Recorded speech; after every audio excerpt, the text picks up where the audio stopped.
everyone, this is your instructor Joy. In this video, we're going to talk about basic mechanics of vibrato.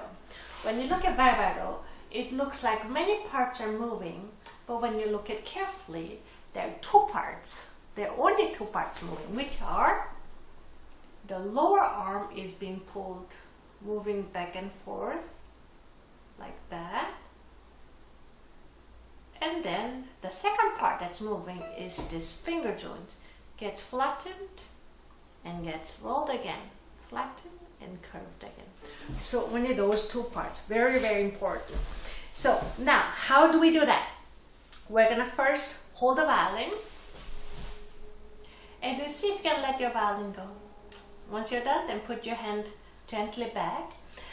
Because often the thumb tend to be more blocking our vibrato process than being helpful. So we're going to take the thumb off for now and then have our second finger put on A string. Here, make sure your finger joint is nice and curved.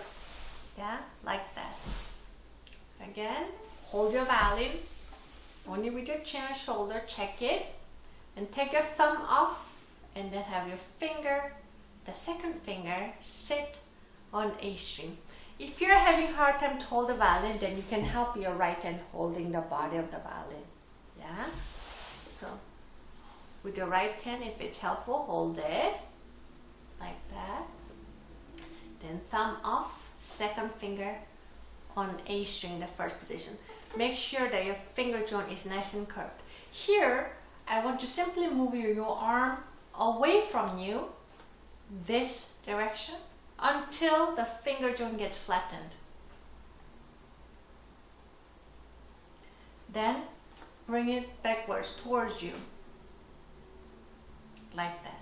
Here it's very important you do not move your wrist or in which way, and either way. Make sure you keep your wrist nice and straight. It doesn't have to be rigid straight, but relaxed way. The movement is simple. So this lower arm gets pulled away from you and bring it back. Away and bring it back. If you would like to practice, you can just hold your finger. Make sure you're kind of simulating the vibrato technique. Make sure it's sitting nice and curved. And hold the fingertip. And then pull your arm away while keeping the wrist straight.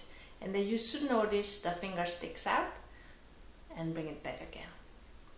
Yeah? This is very similar vibrato motion that we're gonna learn. You can do like the here, you want to focus keeping the wrist straight.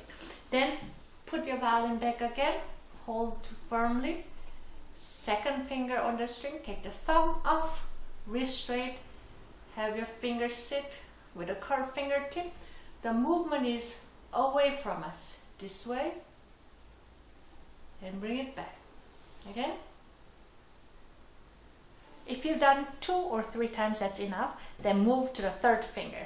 The reason being it's easier for us to vibrate second and third finger because it's a little thicker finger. There's a little more room in the fingertip. There's more room to get unrolled.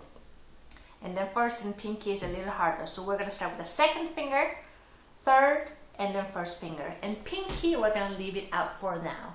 And when we master it, we're going to just gradually add the pinky vibrato. But for now, we're going to leave the pinky out because pinky is one of the weaker one and the hardest one. So now let's start. We started with the second finger, then we move on to the third finger. Make sure you're having the fingertip nice and curved. Then take the thumb off. Make sure your wrist is straight and move this part of arm away from you and bring it back. Focus, the wrist is nice and straight, 2, like that. 2, 3 times are enough.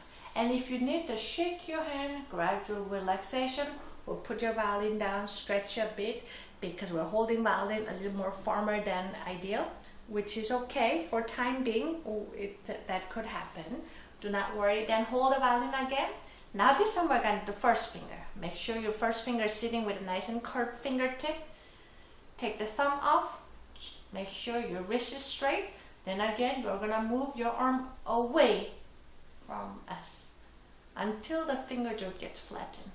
Bring it again. Yeah.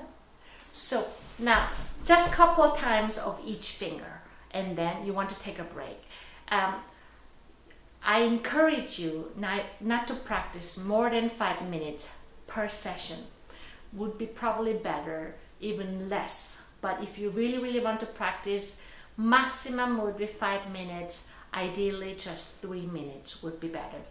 Simply because we're dealing with these muscles that we don't use on a daily basis. Treat it as a baby, because those are baby muscles. So you don't want to send a baby for a marathon on the first day. Just gentle, little by little. If you really want to do more, you can make several sessions a day, 2-3 sessions a day, spread out. Each session being less than 5 minutes, ideally more 3 minutes. Yeah? I hope this video was helpful. Then I'll see you in the next video.